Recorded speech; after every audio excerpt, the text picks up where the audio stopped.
Hallelujah, hallelujah, hallelujah, hallelujah, hallelujah. Hallelujah, सबको जय यीशु, जय यीशु, हालेलुया। हालेलुया, कैसे हैं?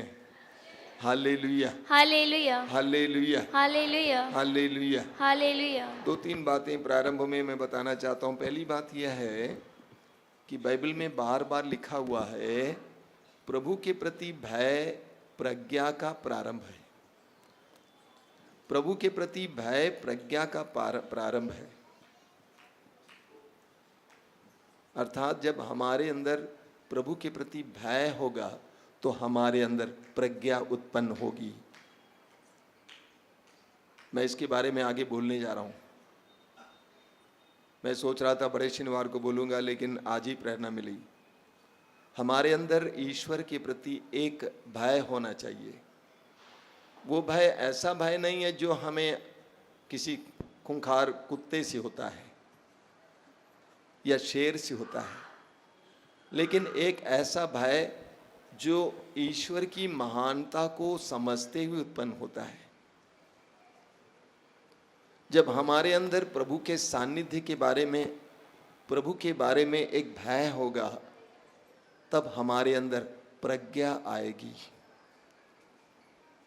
मैंने देखा बहुत लोग आते हैं, यहाँ पे आते हैं और भी जगह जाते हैं, बहुत सारे लोग प्रार्थना करते हैं, बहुत सारे लोग वचन सुनते सुनाते हैं, लेकिन उनके अंदर प्रभु की उपस्थिति के प्रति एक भय नहीं है। इन दिनों मैं कुछ, पहले भी मैं पढ़ता था, आजकल कुछ वीडियो देख रहा हूँ उन लोगों के बारे में जो दुनिया में बड़े बड़े काम करते हैं प्रभु के नाम पर, बड़े बड़े कार्य। और मैंने देखा कि उनके अंदर ईश्वर के प्रति एक भय है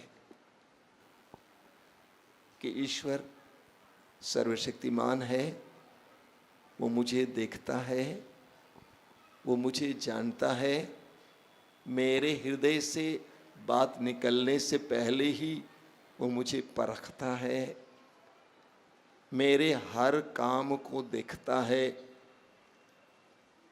वो मेरे भविष्य को पलटने में समर्थ है। हम सबके अंदर एक ऐसा भय आना चाहिए। कभी कभी मैंने देखा कि यहां तक कि कुछ अगुओं में भय नहीं है, ऐसे गंदे काम, ऐसे गलत काम कर देते हैं, उनको ये भी नहीं मालूम कि ईश्वर देखता है, विधाता देखता है। उनको ये अंदाज नहीं है, वो सोचता है कोई नहीं देखता है। तो हमारे अंदर ईश्वर के सानिध्य के प्रति एक भय होना चाहिए,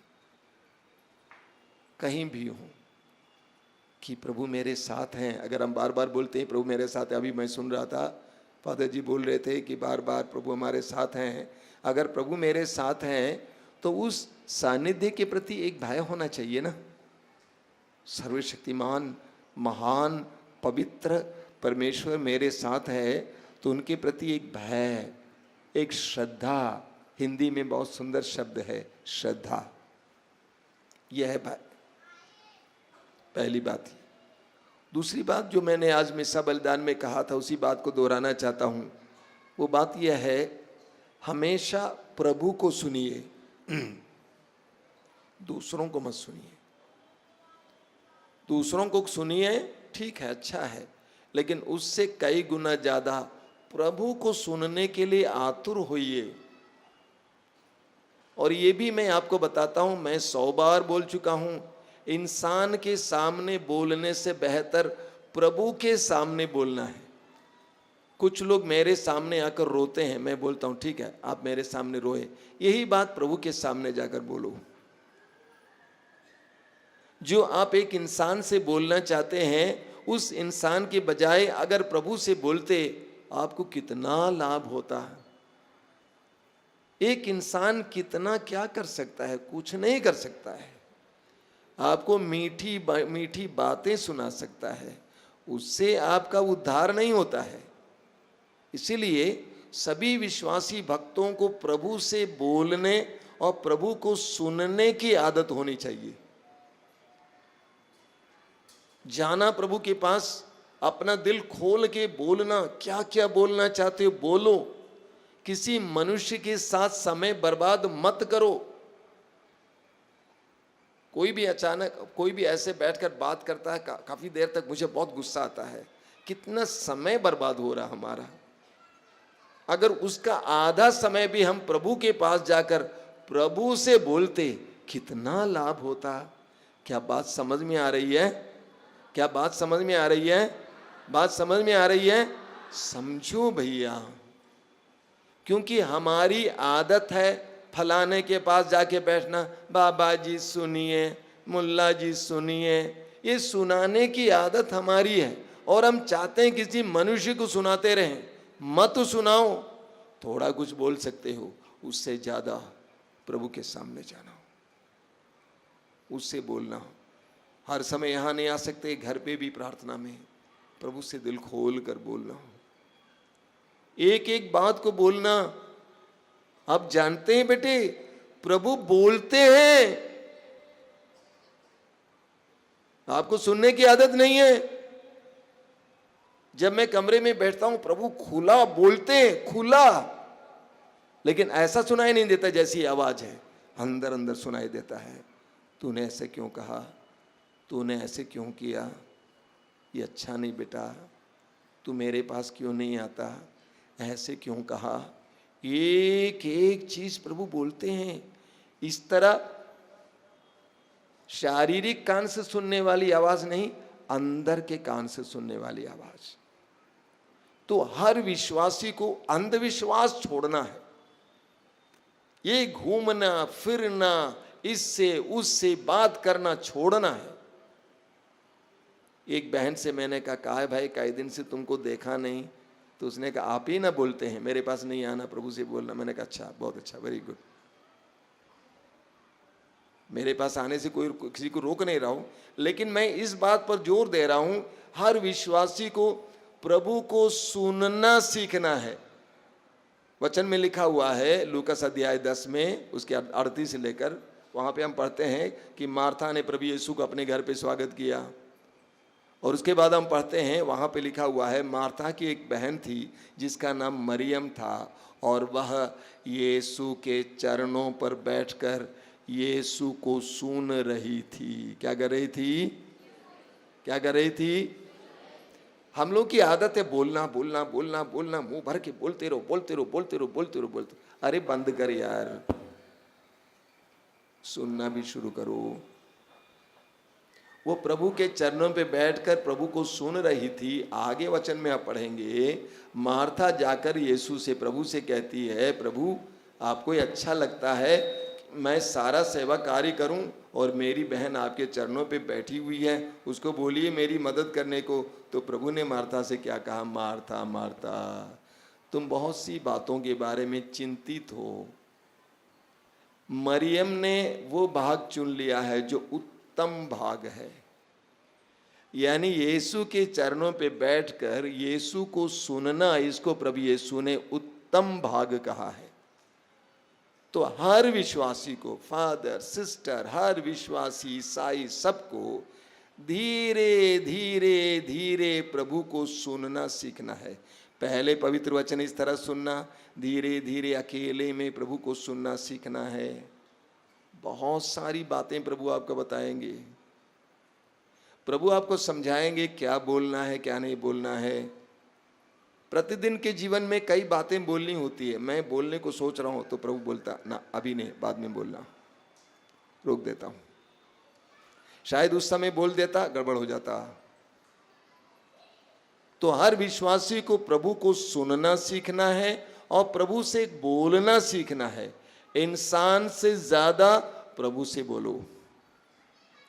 अगल बगल में जाके पति के बारे में नहीं बोलना, देखो मेरे पति ऐसा करते हैं वैसा करते हैं, बिल्कुल नहीं। उसके बदले प्रभु से बोलना। मेरा बेटा ऐसा वैसा बाहर जाके नहीं बोलना, प्रभु से बोलना। प्रभु से बोलना सीखिए। Hallelujah hallelujah hallelujah hallelujah. तीसरी बात जो आज मिसा में बोला, वो बात यह है कि हमें प्रभु को सुनना है, दुनिया को नहीं सुनना है।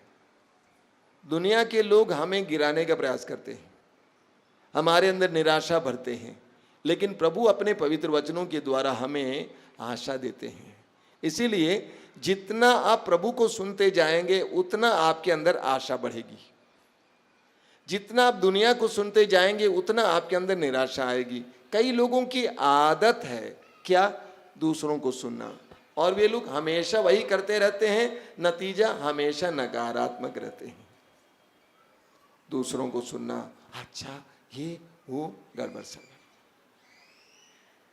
इसीलिए हमें प्रभु को सुनना सीखना है। बोलिए hallelujah, hallelujah, hallelujah, hallelujah, hallelujah, hallelujah, hallelujah. Hallelujah. Bible के पहले ग्रंथ को हम उत्पत्ति ग्रंथ कहते हैं। क्या ग्रंथ है? उत्पत्ति ग्रंथ। उत्पत्ति ग्रंथ के अध्याय 1 से मैं आपको एक लंबा हिस्सा पढ़ के सुनाने जा रहा हूं। सब लोग ध्यान से सुनना, कोई सोना नहीं। उत्पत्ति ग्रंथ अध्याय 1 उसके वाक्य 2 से, पृथ्वी उजाड़ और सुनसान थी। सब लोग ध्यान से सुनना है, मैं सवाल करूंगा। अथाह गर्त पर अंधकार छाया हुआ था और ईश्वर का आत्मा सागर पर विचरता था। ईश्वर ने कहा प्रकाश हो जाए, और प्रकाश हो गया। ईश्वर को प्रकाश अच्छा लगा और उसने प्रकाश और अंधकार को अलग कर दिया। ईश्वर ने प्रकाश का नाम दिन रखा और अंधकार का नाम रात। संध्या हुई और फिर भोर हुआ, ये पहला दिन था। ईश्वर ने कहा पानी के बीच एक छत बन जाए जो पानी के पानी से अलग कर दे, और ऐसा ही हुआ। ईश्वर ने एक छत बनाई और नीचे का पानी और ऊपर का पानी अलग कर दिया। ईश्वर ने ऊपर का छत का नाम आकाश रखा। आगे हम पढ़ते हैं, ईश्वर ने कहा आकाश के नीचे का पानी एक जगह इकट्ठा हो जाए और थल दिखाई पड़े, और ऐसा ही हुआ। ईश्वर ने थल का नाम पृथ्वी रखा और जल समूह का नाम समुद्र रखा, और ये ईश्वर को अच्छा लगा। ईश्वर ने कहा पृथ्वी पर हरियाली लहलहाए, बीजदार पौधे और फलदार पेड़ उत्पन्न हो जाएं, जो अपनी अपनी जाति के अनुसार बीजदार फल लाएं, और ऐसा ही हुआ। पृथ्वी पर हरियाली उगने लगी, अपनी अपनी जाति के अनुसार बीज पैदा करने वाले पौधे और बीजदार फल देने वाले पेड़, और यह ईश्वर को अच्छा लगा। ईश्वर ने कहा दिन और रात को अलग कर देने के लिए आकाश में नक्षत्र हों, उनके सारे पर्व निर्धारित किए जाएं और दिनों तथा वर्षों की गिनती हो। वे पृथ्वी को प्रकाश देने वाले आकाश में जगमगाते रहें, और ऐसा ही हुआ। ईश्वर ने 2 प्रधान नक्षत्र बनाए, दिन के लिए एक बड़ा और रात के लिए एक छोटा। 7-7 तारे भी ईश्वर ने उनको आकाश में रख दिया, जिससे वे पृथ्वी को प्रकाश दें। ईश्वर ने कहा पानी जीव जंतुओं से भर जाएं और आकाश के नीचे पृथ्वी के पक्षी उड़ने लगे। ईश्वर ने मकर और नाना प्रकार के जीव जंतुओं की सृष्टि की जो पानी में भरे हुए हैं, और उसने नाना प्रकार के पक्षियों की भी सृष्टि की, और ये ईश्वर को अच्छा लगा। ईश्वर ने उन्हें आशीर्वाद दिया और कहा फूलो फलो समुद्र के पानी में भर जाओ, पृथ्वी पर पक्षियों की संख्या बढ़ती जाए। ईश्वर ने कहा नाना प्रकार के घरेलू, जमीन पर रेंगने वाले और जंगली जीव जंतुओं को पैदा करें, और ऐसा ही हुआ। ईश्वर ने नाना प्रकार के जंगली, घरेलू और जमीन पर रेंगने वाले जीव जंतुओं को बनाया, और ये ईश्वर को अच्छा लगा। ईश्वर ने कहा मनुष्य को अपना प्रतिरूप बनाएं और वह हमारे सदृश हों। वो समुद्र की मछलियों, आकाश के पक्षियों, घरेलू और जंगली जानवरों और जमीन पर रेंगने वाले सब जीव जंतुओं पर शासन करें। ईश्वर ने मनुष्य को अपना प्रतिरूप बनाया, उसने उसे नर और नारी के रूप में बनाया। उसने उसे नर और नारी के रूप में सृष्टि की। ईश्वर ने एक कहकर उन्हें आशीर्वाद दिया फूलो फलो, पृथ्वी पर फैल जाओ और उसे अपने अधीन कर लो। ईश्वर ने अपने द्वारा बनाया हुआ सब कुछ देखा और यह उसको अच्छा लगा। बोलिए hallelujah, hallelujah, hallelujah, hallelujah, hallelujah, hallelujah, hallelujah, hallelujah, hallelujah. Hallelujah. प्रिय भाई और बहनों, बाइबल के पहले ग्रंथ उत्पत्ति ग्रंथ के अध्याय 1 में उत्पत्ति का वर्णन है। इसके द्वारा हमें उत्पत्ति का विवरण नहीं मिलता है, क्योंकि जब ईश्वर ने यह सब किया, कोई डायरी लेकर, कोई किताब लेकर वहां पे खड़ा नहीं था। उत्पत्ति अध्याय 1 के उस उत्पत्ति के वर्णन के द्वारा ईश्वर का वचन हमें यह नहीं बताता है कि कैसे कैसे उत्पत्ति की दृष्टि हुई ना,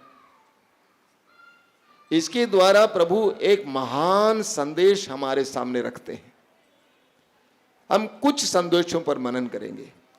मैंने आपसे कहा उत्पत्ति ग्रंथ के अध्याय 1 में जो उत्पत्ति का वर्णन है, ये कोई सृष्टि का वर्णन नहीं है जो किसी ने लिख कर रखा डायरी में कि ईश्वर ने पहले क्या बनाया, दूसरा क्या बनाया, तीसरा क्या बनाया है, बल्कि इसके द्वारा प्रभु का वचन हमें बहुत जबरदस्त संदेश देता है। पहला संदेश कि इस सृष्टि में जो कुछ है वह सब ईश्वर के, परमेश्वर के द्वारा बनाया गया है। ये सारा ब्रह्मांड परमेश्वर के द्वारा बनाया गया है, ईश्वर के द्वारा बनाया गया है, यूं ही नहीं आया है। कुछ आधुनिक लोग कहते हैं अरे भाई ये तो विज्ञान के द्वारा ऐसे हुआ है। कहा जाता है एक महान वैज्ञानिक गणितज्ञ, आप जानते होंगे, आप लोग नहीं जानते हैं, जो पढ़े लिखे लोग जानते हैं, जिनका नाम है अल्बर्ट आइंस्टाइन। बहुत बड़े आस्तिक थे, विश्वासी थे, लेकिन एक दूसरे उनके मित्र थे जो नास्तिक थे, ईश्वर पर विश्वास नहीं करते थे। वो भी बहुत बड़े विद्वान थे। एक बार अल्बर्ट आइंस्टाइन के टेबल पर एक ग्लोब, एक भूगोल रखा हुआ था, सुंदर सा भूगोल, गोल गोल सा।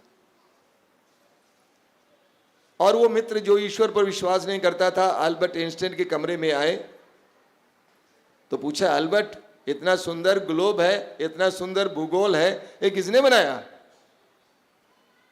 अल्बर्ट ने कहा किसी ने नहीं बनाया, ऐसे ही आया। उसने कहा ऐसे कैसे हो सकता है, इतना सुंदर सा भूगोल कैसे ऐसे आ सकता, कोई ना कोई होगा जिसने बनाया है। और आइंस्टाइन ने कहा यही तो मैं कहता आ रहा हूं तुमसे कि इतना बड़ा, इतना बृहद, इतना सुंदर ये ब्रह्मांड ऐसे नहीं आया, इसको किसी ने तो बनाया होगा और उसको हम ईश्वर कहते हैं। कभी कभी मैं दुनिया के बारे में सोचता हूं, कभी कभी सोच के बैठे रहता हूं। किसी ने आज सुबह कहा, फादर जी बोल रहे थे, किसी ने कहा कि सारी दुनिया गए, दुनिया मतलब बनारस उनके लिए या उत्तर प्रदेश। दूर दूर जाता हूं, देखता हूं, हर इलाके को देखता हूं, अलग अलग प्रकार के लोग, अलग अलग प्रकार की संस्कृतियां, अलग अलग प्रकार की भाषा। इतना सब देखने के बाद मैं सोचता हूं, हे प्रभु, मैंने तो बहुत छोटी दुनिया देखी है, लेकिन ये दुनिया कितनी बड़ी है। गांव का प्रधान सोचता है कि मैं राजा हूं, लेकिन ये दुनिया कितनी बड़ी है। आकाश पे उड़ने का मौका मिलता है, बार बार एरोप्लेन में ऊपर जाता हूं तो नीचे आकाश की तरह दिखता है। कहाँ है आकाश? Where is the sky? आकाश कहाँ है, कितना दूर है, पता नहीं। आकाश में ऐसे तारे हैं जिसकी रोशनी को इस धरती पर पड़ने के लिए सैकड़ों साल लगते हैं। जानते हैं सब लोग, अपना दिमाग खोलना। आप जो सोचते हैं वो नहीं है दुनिया। ये ब्रह्मांड एक विशाल रहस्य है। कितना ऊंचा आकाश, पता नहीं किसी को। आकाश कहाँ है किसी को नहीं मालूम। वहां जाने पर यहां आकाश है, वहां आकाश, आकाश आकाश। सूरज हमसे कितना दूर है नहीं मालूम। इतना बड़ा ब्रह्मांड को बनाने वाला परमेश्वर कितना महान है। इसीलिए स्तोत्रकार क्या कहता है? स्तोत्रकार कहता है स्तोत्र 8 में स्तोत्रकार कहता है उसके वाक्य 2 में, हे प्रभु हमारे ईश्वर, तेरा नाम समस्त पृथ्वी पर कितना महान है। हे प्रभु हमारे ईश्वर, तेरा नाम समस्त पृथ्वी पर कितना महान है। तेरी महिमा आकाश से भी ऊंची है। आगे लिखा हुआ है, जब मैं तेरे बनाए हुए आकाश को देखता हूं, तेरे द्वारा स्थापित तारों और चंद्रमा को, तो सोचता हूं कि मनुष्य क्या है कि तू उसकी सुधि ले। वास्तव में जब हम लोग नन्हे बच्चे थे, हमारी नन्ही नन्ही आंखें खुल गईं, तो हमारे अंदर एक बहुत बड़ा आश्चर्य था। हाँ, बचपन में जब हम कौवों को देखते थे, मम्मी मम्मी कौवा, बंदर, एक बहुत बड़ा आश्चर्य था। लेकिन धीरे धीरे वो आश्चर्य कम हो जाता है, धीरे धीरे हमारी दृष्टि छोटी हो जाती है। लेकिन जब हम प्रभु के पास आते हैं, प्रभु के पास आने के बाद अपनी आंखें खोलते हैं, तो ये विराट संसार देखने के बाद स्तोत्रकार की तरह हम भी बोलने लगते हैं, हे प्रभु तू कितना महान है, तू कितना महान है। इतने विराट संसार में मेरा क्या अस्तित्व है, मैं क्या हूं कि तू मुझसे प्यार करे, लेकिन तब भी तू मुझे प्यार करता है। हर रोज सुबह उठने के बाद, आसपास की जगह को देखने के बाद, आसमान को देखने के बाद हमारे अंदर ये आश्चर्य होना चाहिए और ईश्वर के प्रति ये भय होना चाहिए, तू कितना महान है प्रभु। मैं कभी कभी अवाक रह जाता हूं। पहले एक बुरी आदत थी, या विशेष करके क्राइस्ट नगर में रहता था, छत पे जाता था, आसमान के तारों को देखता था। एक आदत थी तारों को देखना, एक एक को देखना। हर रोज देखते देखते हमें पता चलता था कौन सा तारा कैसा कैसा है। यानी ईश्वर की उस महानता को देखना। ये सारा संसार, देखिए स्तोत्र में क्या कहता है, स्तोत्र 140 में लिखा हुआ, बहुत सुंदर है। स्तोत्र 40 उसके वाक्य 6 में, स्तोत्र 40 वाक्य 6, बोलिए हालेलुया हालेलुया हालेलुया। स्तोत्र 40 उसके वाक्य 6 में लिखा हुआ है, प्रभु मेरे ईश्वर तूने हमारे लिए कितनी महान योजनाएं और कार्य संपन्न किए, तू अतुलनीय है।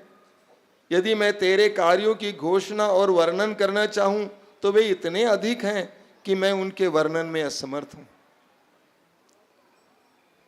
बोलिए मेरे पीछे हालेलुया हालेलुया। हे प्रभु मेरे ईश्वर, हे प्रभु मेरे ईश्वर, तूने हमारे लिए तूने हमारे लिए इतनी महान योजनाएं इतनी महान योजनाएं और कार्य संपन्न किए, और कार्य संपन्न किए। तू अतुलनीय है। तू अतुलनीय है। यदि मैं तेरे कार्यों की यदि मैं तेरे कार्यों की घोषणा और वर्णन करता रहूं, घोषणा और वर्णन करता रहूं, घोषणा और वर्णन करना चाहूं, घोषणा और वर्णन करना तो वे चाहूं, इतने अधिक हैं तो वे इतने अधिक कि हैं मैं उनके वर्णन में कि मैं उनके वर्णन में असमर्थ हूँ। असमर्थ हूँ। Hallelujah hallelujah hallelujah hallelujah hallelujah. Hallelujah. स्तोत्र 145 उसके वाक्य 3 में लिखा हुआ है, स्तोत्र 145 वाक्य 3, वहां लिखा हुआ, प्रभु महान और अत्यंत प्रशंसनीय है, उसकी महिमा अगम है। Hallelujah hallelujah hallelujah. हालेलुया। तो उत्पत्ति ग्रंथ को लिखने वाले ने या प्रभु के वचन के द्वारा हमें बताया जाता है कि हमारा प्रभु ईश्वर कितना महान है। उस ईश्वर ने इस महान ब्रह्मांड की सृष्टि की, इस महान संसार की सृष्टि की है। दूसरी बात जो इसके द्वारा हमें मिलती है वो यह है कि समस्त ब्रह्मांड में ईश्वर की महिमा छाई हुई है। Hallelujah hallelujah. सब लोग कान खोलकर सुनना, हालेलुया हालेलुया। कुछ लोग सिर्फ अपने रोग के बारे में सोचते रहते हैं। जरा रोग को भूल जाओ, सिर दर्द पेट दर्द को भूल जाओ और पवित्र वचन को सुनो। वचन के द्वारा, उत्पत्ति ग्रंथ के उत्पत्ति के वर्णन के द्वारा वचन हमें सिखाना चाहता है कि हमारे ईश्वर की महिमा सर्वत्र व्याप्त है, सर्वत्र व्याप्त है। हम ये नहीं मानते, बाइबल ये नहीं सिखाती है कि ईश्वर सब में है, बिल्कुल नहीं। बल्कि बाइबल सिखाती है कि ईश्वर की महिमा सब में व्याप्त है। कण कण में ईश्वर है ऐसा हम नहीं मानते। कण कण में ईश्वर की महिमा व्याप्त है, हर चीज में ईश्वर की महिमा व्याप्त है। अभी अभी बारिश हुई सुबह, मुंबई में 2-3 रोज पहले इतनी बारिश हुई कि पूरे मुंबई शहर में पानी पानी पानी। पिछले साल 15 अगस्त को, अगस्त महीने में केरला में इतनी बारिश हुई कि सारी बांध से पानी खोलना पड़ा और पूरा केरल में प्रलय हो गया। आप कान खोलकर सुनिए, इतनी बारिश जिसके गिरने से पूरा एक प्रदेश पानीमय हो जाता है। वो पानी कहां था? वो पानी कहां था? कहां था? और एक बार सुनिए, कुछ देर पहले पानी बरसा कि नहीं बरसा? बहुत पानी बरसा, और भी ज्यादा बरस सकता था, उससे बाढ़ भी हो सकती थी। इतना यानी हजारों हजारों टन पानी बरसा। ये पानी कहां था? कोई तो बोलिए, कहां था? इतना पानी कहां था? ईश्वर के पास। अरे बाबा, साधारण भाषा में बोलो, कहां था इतना पानी? आकाश में। अरे आसमान पे था। सीधी बात, काय बोलने में हिचकिचा रहे हैं? हजारों हजारों टन पानी बादल के रूप में आसमान पर टंगा हुआ था, जिसके बरसने से एक पूरा शहर या प्रांत में प्रलय आ जाता है। कभी सोचा है आपने? इतना पानी कहां था? देखिए कितना बड़ा चमत्कार है जो प्रभु इस चमत्कार इस प्रकृति में करते हैं। इतना भारी पानी, हजारों टन पानी आसमान पर उड़ाया जा रहा था और कहीं बरस गया। कितना बड़ा रहस्य है, कितना बड़ा चमत्कार है। एक बार कई साल पहले रात के समय भोजन पर प्रार्थना के बाद मैं अपना कमरा गया। कमरा खोला तो देखा कि कमरे में ढेर सारे हजारों हजारों छोटी छोटी चींटियां हैं। अरे बाप रे, अब मैं क्या करूंगा? तो मैं कमरे को बंद कर दिया। तुरंत जो सिस्टर इंचार्ज थी उनके पास गया। मैंने कहा, सिस्टर अंदर तो सो नहीं पाऊंगा, इतनी चींटियां कैसे सोऊंगा वहां पे? मेरे लिए एक छोटा सा दे दिए, फोल्डिंग वाला चौकी दे दीजिए, मैं ले जाऊंगा बाहर लगा के उसके उस पर सो जाऊंगा। मैं चौकी लेकर आया, दरवाजा खोला, सारी चींटियां गायब थी।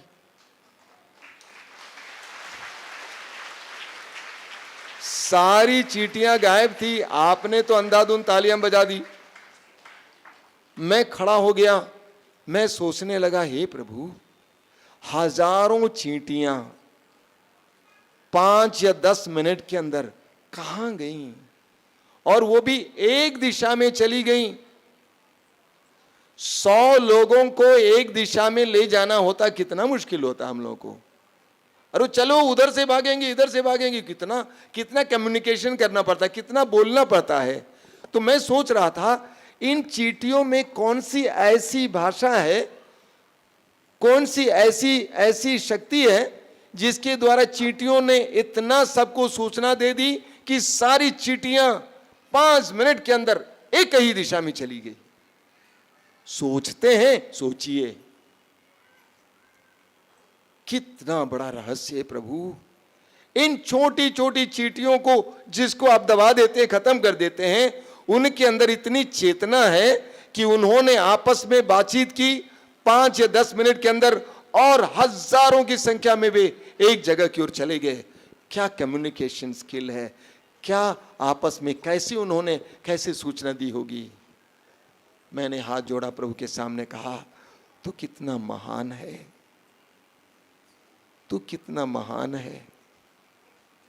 अभी 1 महीना पहले आपने देखा होगा गोलंबर में बहुत सुंदर सुंदर डालिया फूल था।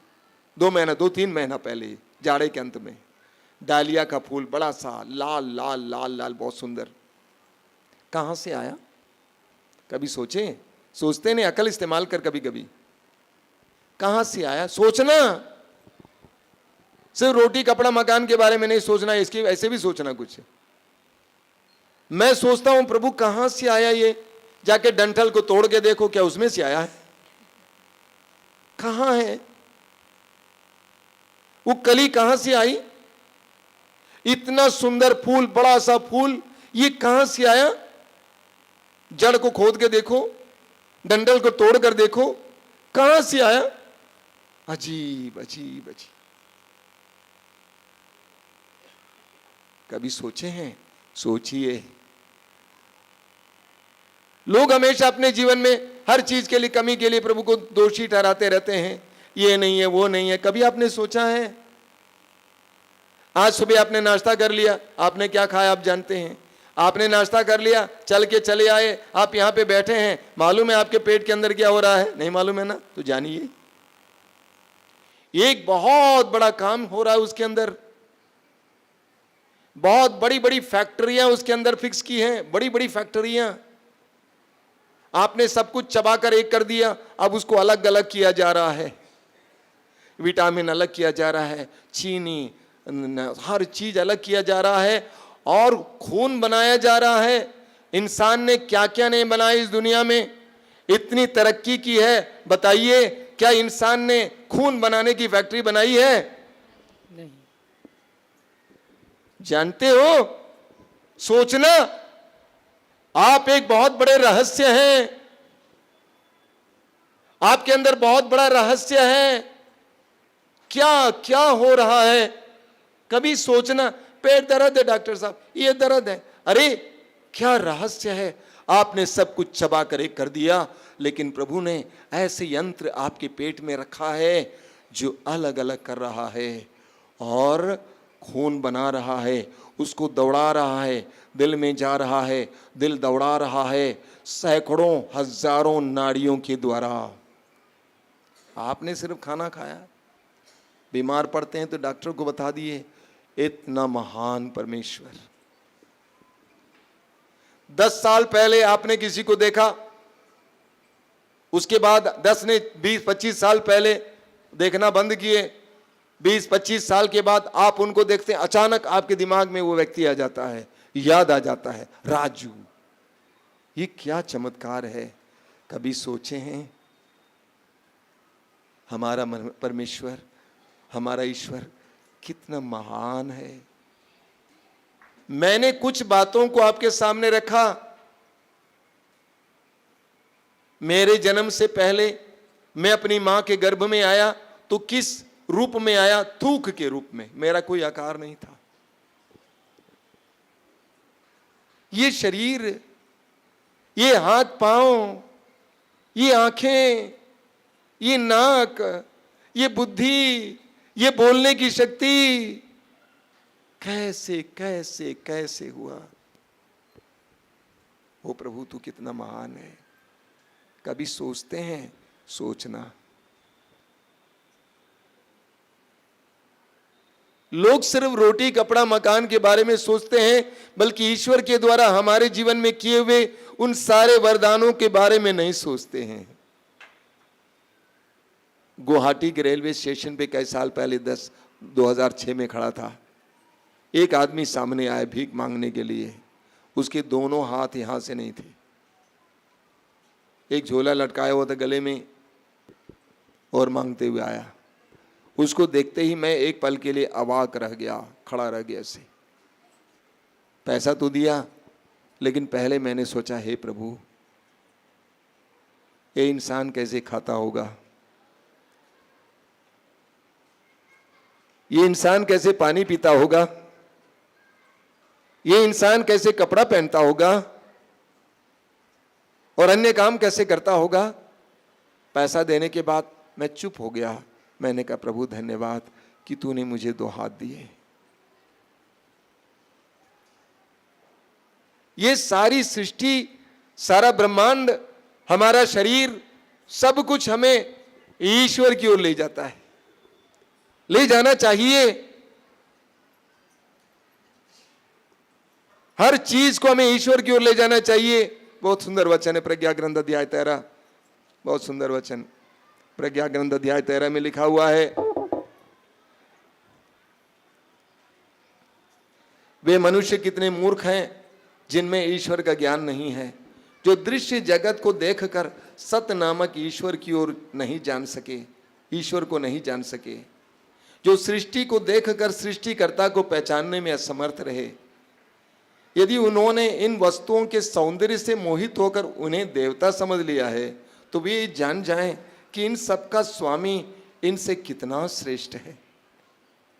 समस्त सौंदर्य के इस मूल स्रोत द्वारा इनकी सृष्टि हुई है, और यदि वे इन वस्तुओं की शक्ति और क्रियाशीलता से प्रभावित हुए तो वे इन वस्तुओं से अनुमान लगाएं कि इनका निर्माता कितना अधिक शक्तिशाली है, क्योंकि सृष्ट वस्तुओं की महानता और सौंदर्य के आधार पर इनके निर्माता का अनुमान लगाया जा सकता है।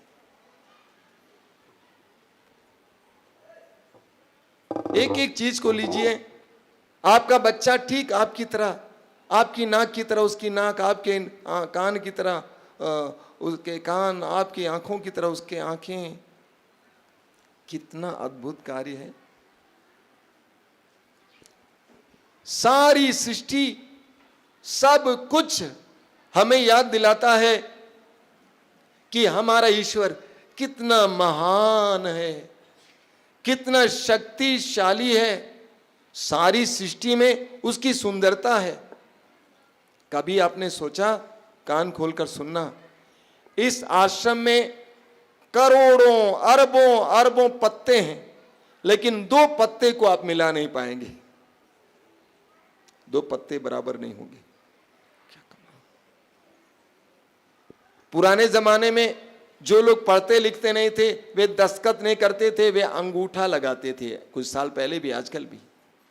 लेकिन आज इंसान ने क्या जाना है, जानते हैं? अभी फादर जी आपको बता रहे थे, आपका अंगूठे का जो छाप है, इस दुनिया में किसी और का छाप नहीं है। हे प्रभु, तू कितना महान है।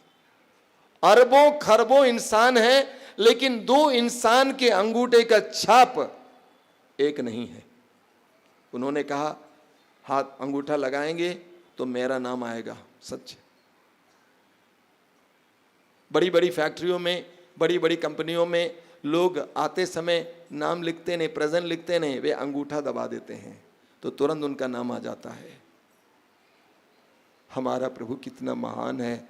सोचना, इतने सामर्थ्यवान, इतने महान, इतने प्रज्ञावान, इतने पवित्र सामर्थ्यवान परमेश्वर, हमेशा इसलिए अपने को छोटा समझना। प्रभु के सामने डर होना चाहिए, एक भय। जब हमारे अंदर ये भय होगा तो हमारे अंदर प्रज्ञा होगी। बोलिए hallelujah, hallelujah, hallelujah, hallelujah, hallelujah, hallelujah, hallelujah, hallelujah. आंखें बंद कीजिए, दोनों हाथ खुला रखिए।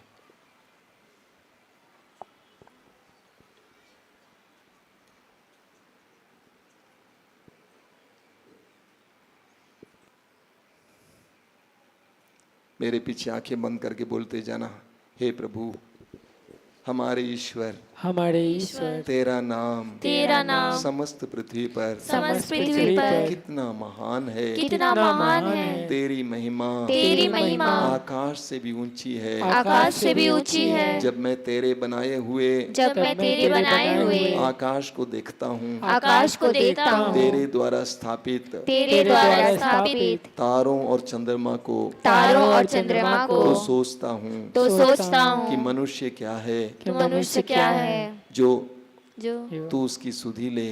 जो तू उसकी सुधि ले।